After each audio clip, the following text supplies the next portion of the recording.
রাত্রেবেলা যে এরকম একটা খারাপ খবর শুনবো সিরিয়াসলি ভাবিনি, মানে কি বলবো, বিশ্বাস করতে পারছি না নিজের কানকে।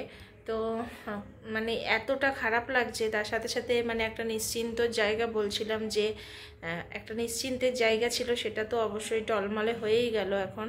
তো সব থেকে খারাপ লাগছে, একটা গরিব মানুষ একটা অনেক কষ্ট করে টাকা জোগাড় করে একটা কিছু করে, এবার সেই জিনিসটা হওয়ার পরে যদি সেটা না না থাকে, তাহলে যে তার মতো কতটা কষ্ট, মানে দুটোই হারানো।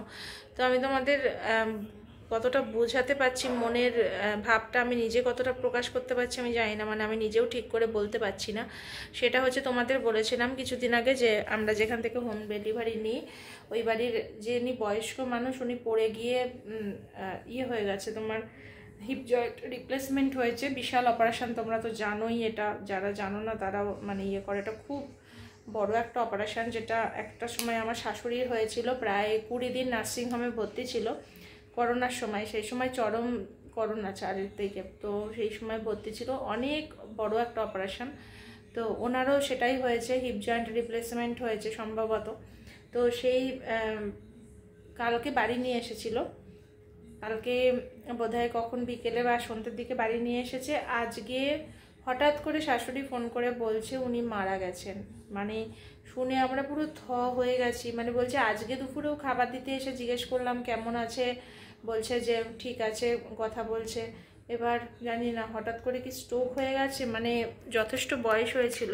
আর এই অপারেশনটা মানে ভীষণই বড় অপারেশন।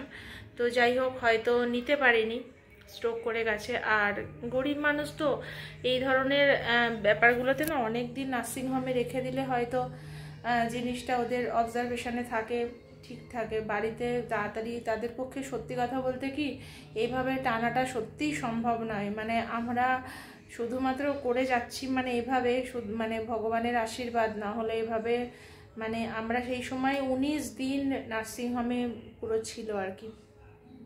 তো বাড়ি আসার পরেও প্রত্যেক দিন মানে কি বলবো, ইন্টারভেনাস ইঞ্জেকশনের জন্য লোক আসছে, বিভিন্ন রকম মানে হাতের মানে হাতে তার সাথে লেগে গেছিলো, হাতটা ফুলে পুরো ঢোল হয়ে গেছিলো। তো সেটা কেটে কেটে চামড়াকে বের করে করে ভেতর থেকে সেই রস জমে যাচ্ছে, সেগুলো বের করার একজন লোক আসছে, একজন ওয়াশ করতে আসছে। তো এরকম প্রত্যেক সময় আসতেই থাকতো।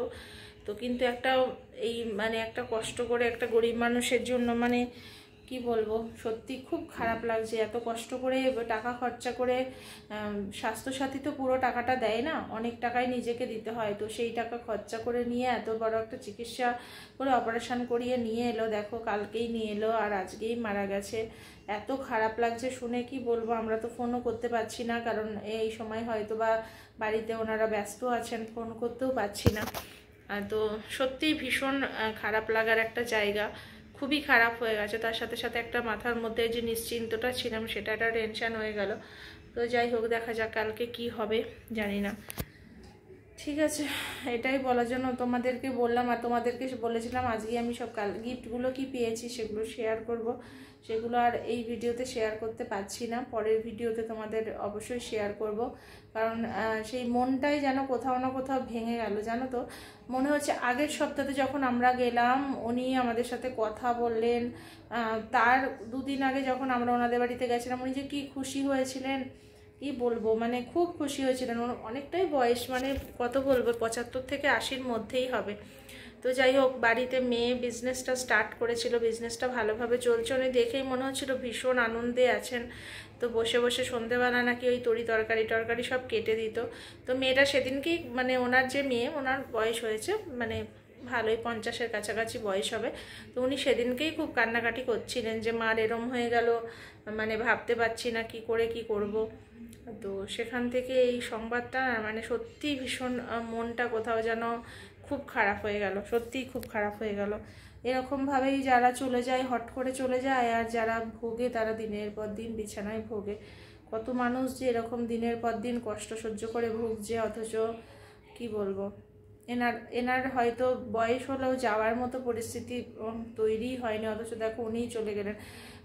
সেদিন দিব্য হাঁটা, গল্প করা, সব কিছু করে বেড়াতো, মেয়েকে তার বিজনেসে সাহায্য করা, সব কিছু করে বেড়াতো, অথচ দেখো মানুষটা কেমন চলে গেল, সত্যি খুব খারাপ লাগছে, কিছু বলার নেই। মানে এটাই বলে হয়তো সময়, ভগবানের যখন যাকে নেওয়ার টাইম হয় এইভাবেই হয়তো কোনোভাবে নেয়।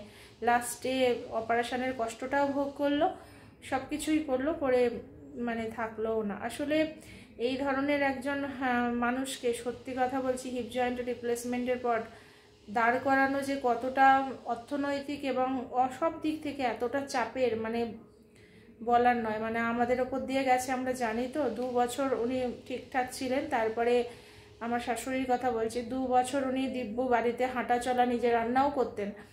তারপরে কি হলো, অ্যানিমিয়া থেকে ইনফেকশন হয়ে গেল। মানে অ্যানিমিয়া, শরীরে রক্ত উৎপন্নের ক্ষমতা কমে গেছে, যার থেকে ইনফেকশন হয়ে গেল। তো যাই হোক, কিছু বলার নেই। চলো এখানে আজকের ব্লগটা শেষ করছি। সকলকে টাটা।